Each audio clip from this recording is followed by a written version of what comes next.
If you were to watch this channel for any amount of time, well, you could probably be forgiven for thinking that the only history that I'm really interested in is military history. We have a lot of videos on here about the Civil War and World War I and World War II. But when it comes to history, I actually have a pretty broad range of interest. I'm interested in all corners of history and culture. Right now, I'm in the country of Japan, specifically in the city of Nagasaki. And here in Japan, the religious makeup is primarily Shinto and Buddhist, but there is a minority Christian population here, and most of that Christian population is concentrated in the southern part of the country here around Nagasaki. Christianity was first brought here in the 1500s by a guy named St. Francis Xavier. And today, we're at a place where we're going to be talking a little bit about Christianity coming to Japan and the first martyrdom of Christians right here in Nagasaki.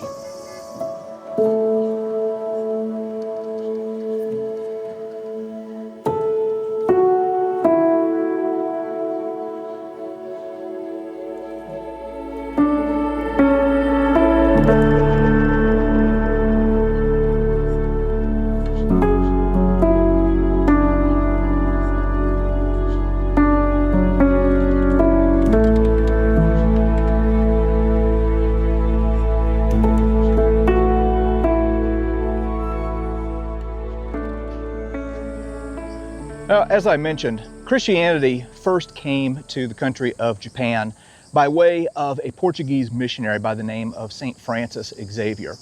St. Francis Xavier set out from Europe in 1540. He went spreading the gospel to India and to Malaysia and to some of the Pacific Islands, and ended up making his way to Japan in 1549. And at first, Christianity was kind of accepted in this country. There was some challenges that Xavier had with language and things like that. We'll probably talk about that a little bit later. But within 50 years, there was going to be a severe crackdown on Christianity to try and stamp it out. And the first victims of that brutal crackdown were going to be 26 Christians who died right here on this hill.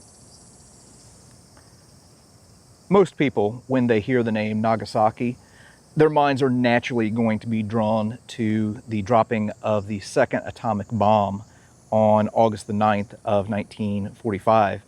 But there was another tragic incident that occurred here in 1597. So currently we are standing on a hill called Nishizaka Hill.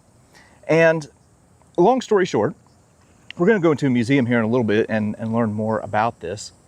But within 50 years of St. Francis Xavier landing and bringing Christianity to Japan, well, Christianity started to flourish. There was an estimate that there was maybe as many as 300,000 Japanese individuals who had converted to Christianity. And that wasn't setting too well. So on the orders of a guy by the name of Hideyoshi, who was a samurai and who was kind of a feudal lord, well, Christianity was going to be banned in Japan. And there were going to be 26 Christians, which included 5 Spaniards, 1 Portuguese individual from India. These were missionaries, and then also some Japanese converts who were going to be arrested in Kyoto. They were going to be marched down here. All along the way, they are tortured, they are physically mutilated, they are paraded through villages between here and Kyoto. And they are going to be brought up onto this hill and are each going to be crucified. And along the way, in addition to being crucified, they're going to be impaled with lances. Okay, so they're going to be brought up onto this hill that overlooks Nagasaki and are going to be tortured and killed for their faith. And what we're looking at right here is a monument to the 26 martyrs. And this is going to be the beginning of a long and brutal repression of Christianity here in Japan. All right, We're going to dodge into a museum that they have here and see what else we can learn about the 26 martyrs, Francis Xavier, and whatever else they have about Christianity in Japan. All right, well, we just got in here to the 26 Martyrs Museum, and already I'm seeing all kinds of like relics and artifacts and things like that. So we're going to kind of just do a little walk through here and see what they have that helps us tell the larger story of what happened here with these 26 Christians in Nagasaki. All right, now one of the first things that is going to greet you as you walk into the museum is this 17th century German wood carving of St. Francis Xavier. Now, as you can imagine, coming here to Japan, Xavier is going to have a pretty significant language barrier that he is going to have to overcome. And of course, Japanese is a language that's very different from any of the European languages. So with him, he brought a couple of paintings of the Madonna and the Madonna and Child, and he used these things to try and break that language barrier and teach about Christianity. But also helping him is going to be a Japanese man by the name of Anjiro. Anjiro had heard about Francis in 1545 and had traveled all the way to Malaysia to meet him. He had been charged with murder and had fled Japan, ends up finding Francis Xavier, tells him about his life, or rather former life, and teaches him about Japan and the people and the cultures and things like that. And Anjiro is going to become the first Japanese Christian convert and is really going to help Xavier quite a bit as an interpreter when he gets to Japan. Now, here in the museum, their displays are in both Japanese and English, which is going to be very helpful to us. And this one here is talking about the journey of the 26 martyrs. So of them, you got 20 Japanese Christian converts and 6 foreigners. And they're going to leave Kyoto on January the 4th of 1597 and are going to spend about a month walking, it says here 1,000 kilometers, all the way here to Nagasaki, where they're going to be martyred and executed here on Nishizaka Hill. And they have a couple of things here in this display case. One, I'm sure this is not original, at least I don't think it is, but it says this is a handwritten copy made in 1592 of Hideyoshi's Christian Prohibition Edict. And then right here, what we're looking at is a relic with the blood of the 26 martyrs. Here it says this is a Chinese silk that is stained with blood of the Japanese martyrs, 16th century.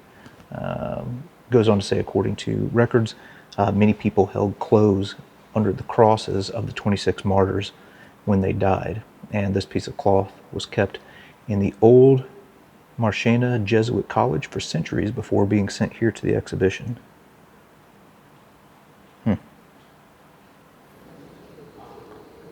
So here in this display, they have a few paper items. What we're looking at here are some Spanish engravings of the 26 martyrs that were made in the 17th century.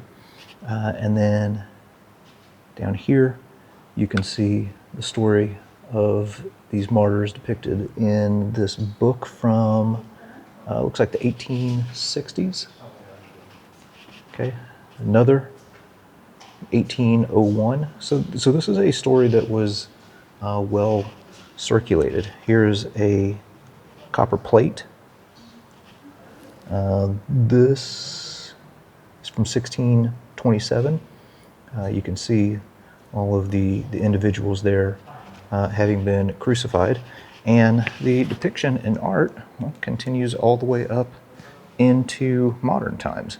So what we're looking at here is an art piece that was made by a Japanese Christian in the 1960s. And something else that's kind of interesting here is they give like little biographies of each one of these Christian martyrs.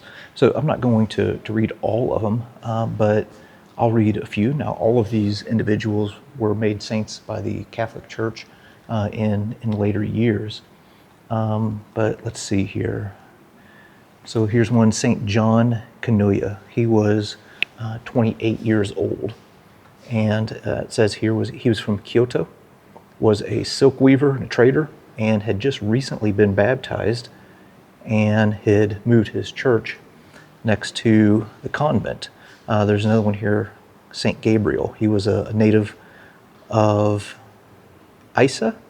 He was 19 years old and was making progress on his way to God, overcoming all kinds of obstacles. Let's see, what else here? I'm just kind of looking to pick out a few to read here. Here's one, Philip of Jesus. He was a Mexican, 24 years old. It says, after a hard spiritual fight, he was anxious to make up for the lost time and was the first to die. So this is a multi-ethnic group that is being crucified here. Oh man, here's one that's tragic. St. Louis Ibaraki, 12 years old. He had been born in Owari, was the nephew of Paul Ibaraki, and it says that he kept singing when they cut off one of his ears, and on the cross he refused to give up the faith. Wow. A few other items of interest here. What we were looking at here is something called Remembrance of the Martyrs. This is a Japanese pamphlet that was probably made around 1900 that describes the lives and the deeds of the 26 martyrs. And then here we have some medals that are attached to these different saints. Here is a relic of some sort. Okay. And then again here is more accounts of the story. Here's one in French. This is from 1862 that describes in detail what happened with these 26 individuals. All right, we're back to talking about Xavier a little bit here. So what we were looking at now is a Spanish medallion. This is a wood carving or wood medallion that was made in Spain. We don't have an exact date for how old it is, but that is a likeness of Francis Xavier. What we're looking at right here is an artist depiction of St. Francis Xavier landing in Japan and bringing the gospel to the Japanese people. And then right here, I have a few other interesting items. This is a history of the voyage that Xavier was on. This is from 1750, so this is just a general history of the voyage, which is pretty interesting. And then right here is an original letter from Francis Xavier that is addressed to John III, King of Portugal. It says here that it was written from Ambon and is dated May 16th of 1546. So my 1500s Portuguese is a little bit rusty, so I don't know exactly what that says. Maybe somebody can translate that for me. But I'm assuming it's just giving an update of his voyage and what he is finding on his journey. What we're looking at here is a wooden sculpture of one of the Christian martyrs by the name of Paul Miki. And Paul Miki, when he was crucified on his cross, actually gave a sermon from the cross. And his words are recorded, and here they are. It says, "All of you who are here, please listen to me. I did not come from the Philippines. I am Japanese by birth and a brother of the Society of Jesus. I have committed no crime, and the only reason why I am put to death is that I have been teaching the doctrine of our Lord Jesus Christ. I am very happy to die for such a cause and see my death as a great blessing from the Lord. At this critical time, when you can rest assured that I will not try to deceive you, I want to stress and make it unmistakably clear that man can find no way to salvation other than the Christian way. The Christian law commands that we forgive our enemies and those who have wronged us. I must therefore say here," now he's saying this on the cross, "I must therefore say here that I forgive Hideyoshi. I would rather have all Japanese become Christians." Wow.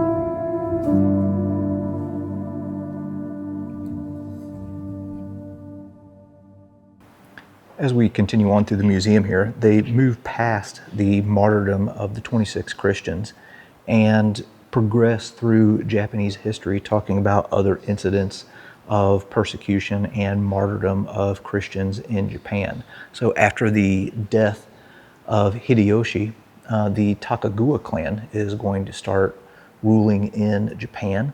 They are going to suppress the Christian faith. During the Meiji era, there's also going to be a suppression of Christianity in this country. And what we are looking at here is a reward notice board. So this is something, the English translation, I'm not going to read all of it, but it says the Christian faith has been prohibited for a long time. If you catch a suspicious person, you should send notice to the authorities. As a reward, we offer 500 silver coins for the accuser against a priest. Okay, and then it goes on to tell like what kind of reward you can get for turning in different varieties of Christians or Christian leaders. And then it carries with it a threat of punishment if you hide any priest or any Christian or anybody like that. Now, a few other things that they have here. Let me adjust my lighting. This is a silver coin from 1714. This was made by the Takagawa government, and the reward promises 500 of these coins if you denounce a priest. Okay, so you could possibly get very rich or have a pretty good payday by turning in a priest. Here is something that is announcing a ban on Christianity by the Meiji government. So this would have been until like 1873. And then after that, they kind of relaxed the ban on Christianity. Now, some of you, as you're watching this, maybe your thoughts are going to the movie Silence, which is a movie that was directed by Martin Scorsese. And what we are looking at here is something called, I'm just reading what they have here. It says the Fumi image that was used in the movie Silence. And it says here, during the persecution time, the officials confiscated holy images from the Christian in order to force trampling on them as a public repudiation of Christianity. The image exhibited here is a faithful reproduction of the original used in the movie Silence. And here's something that's pretty interesting. This is a parasol. and it was made in the early 1600s by either Chinese or Japanese artisans. So it's made out of bamboo that is covered in silk and then painted in a style called urushi, in the Miki style. I don't know what that means, but maybe somebody does. And there are three different things depicted in this painting. So in the center, we see cranes flying. And then if we move out to the middle, well, then we see vine trees, and there's small birds and squirrels and little woodland creatures there. And then on the outer edge, all the way around, well, there's a Christian depiction of Japanese troops being sent to invade Korea by Hideyoshi in 1592. Yeah, very interesting piece. Here we have another example of a sign that contains an edict prohibiting Christianity and offering a reward for anyone who gives information on priests or converts or anyone connected with the Christian church. And then they have like a few little artifacts and relics and things like that. A few that I just want to point out. There's a lot here, but of course we can't just hit it all. This one I found exceptionally interesting. This is an Italian bronze from the 16th or 17th century, and it was unearthed here in Nagasaki in 1962. So that makes me wonder if maybe it was lost in the bombing in 1945. But anyway, you can see that it depicts Jesus being taken down from the cross. And then, of course, just as in many places in the world today, here in Japan for the longest time, Christianity was very much an underground movement. And you had to hide your faith, or else, again, people could turn you in, you'd go to prison, you could be killed. So what we are looking at here is a recreation of a hidden Christian altar where people could worship and express their faith, but do so in hiding. Okay, so here there's like a prayer text right here. And then finally, what we're looking at right here is the column of a house that was used as a prison for Christians during what is called the last persecution of the Meiji era. All right, and we're going to wrap up kind of where I started by looking at this mural that, again, tells the story of the 26 martyrs, starting with their arrest in the city of Kyoto, and then moving on to their march through different cities, where I'm sure people jeered them, and where Hideyoshi was making them an example of what happens to Christian converts, all the way until their journey here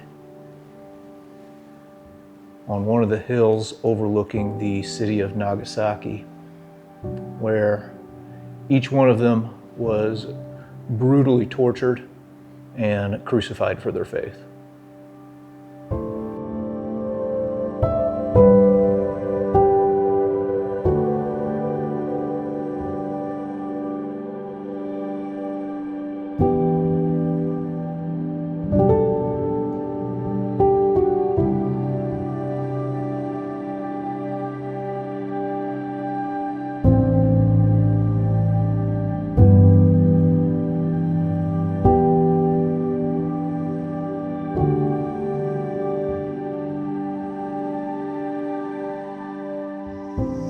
All right, well, that was genuinely interesting. I won't lie, this was a new story for me. This is something that I was unaware of, even though I'm a Christian myself. Came to Nagasaki for the World War II history, and I'm leaving with so much more.